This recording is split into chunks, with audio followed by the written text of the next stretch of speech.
Ginisa sa kamera ang sinibak na MRT General Manager na si Alvy Tangcol III tungkol sa aligasyong tinangka niyang mangikil mula sa isang dayuhang kumpanyang nagbibid para sa mga bagong-bago ng tren.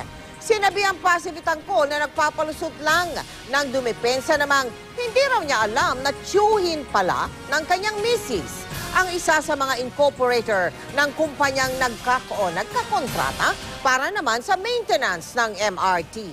Nakatutok si Leigh Alves. Kahit pa sinibak na sa pwesto, nag-resign pa rin daw si dating MRT General Manager Alvy Tangcol III.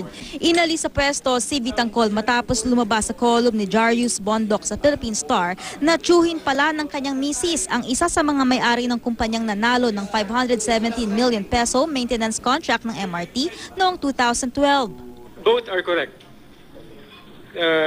Yesterday morning, based on newspaper accounts, the department has started its administrative inquiry, and in so doing, they have placed me under a preventive suspension. And they relieved me of my position. They appointed another OIC, but I deemed it best for everybody for me to resign. It's not even technically a preventive suspension. We relieved him because we foresee it's not a long drawn out investigation. Because all we have to do is check the relationship, which one can easily verify. Katwiran ni Tangcol, di naman daw niya alam na incorporator pala ng PH Trams ang tiyuhin ng kanyang misis na si Arturo Soriano.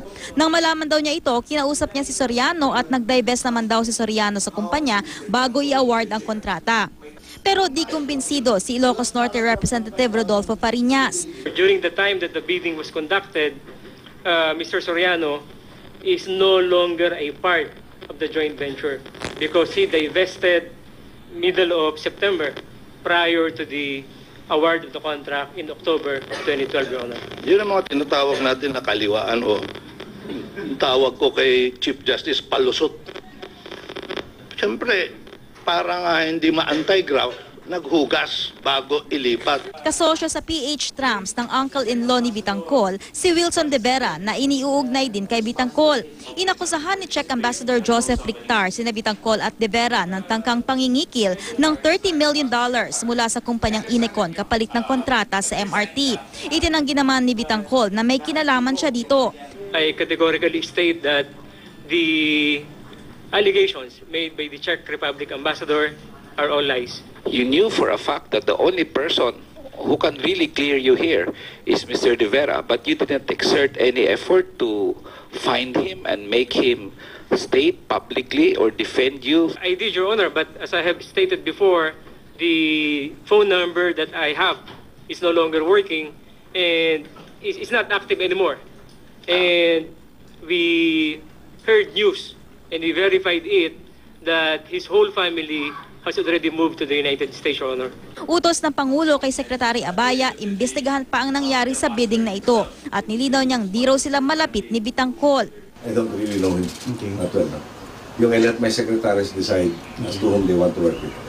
Hinihintay pa ang resulta ng investigasyon ng NBI tungkol sa umunoy tangkang extortion. Pagdating naman sa kaso ng pagbibigay ng kontrata sa kumpanyang may kaugnayan sa kamag-anak ni Tangcol, inaalam pa ng DOTC kung maaari pang panagutin ng kumpanya kahit pa natapos na ang kontrata noong 1 taon.